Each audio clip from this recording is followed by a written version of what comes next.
TV actress Divya Bhatnagar की मौत के बाद अब उनके पति गगन उर्फ गबरू परिवार और करीबी दोस्तों के निशाने पर आ चुके हैं। बीते दिन ही दिव्या की मौत से सदमे में आई उनकी सबसे करीबी दोस्त देवलीना भट्टाचार्य ने अपने एक वीडियो में गगन के खिलाफ काफी खुलासे किए। देवो ने यह भी बताया कि गगन दिव्या को शारीरिक और मानसिक रूप से प्रताड़ित करता था और अब वो उसे जेल भेजकर ही रहेंगी।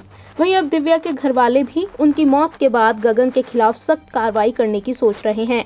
जी हाँ, देखा जाए तो फिलहाल दिव्या की मौत के बाद उनका परिवार इस समय कागजी कार्रवाई में व्यस्त है। लेकिन दिव्या के भाई देवाशीष ने एक पोर्टल से बातचीत में बताया कि वो अपनी बहन के पति गगन उर्फ गबरू के खिलाफ मामला दर्ज करने की प्लानिंग में है। देवाशीष ने कहा, गगन ने शादी के तुरंत बाद दिव्या को शारीरिक और मानसिक रूप से प्रताड़ित करना शुरू कर दिया। उसने 7 नवंबर को एक नोट लिखा था जिसमें उसने कहा था कि गगन उसे प्रताड़ित करता है और गालियां देता है। हमें कल उसकी अलमारी में नोट मिला।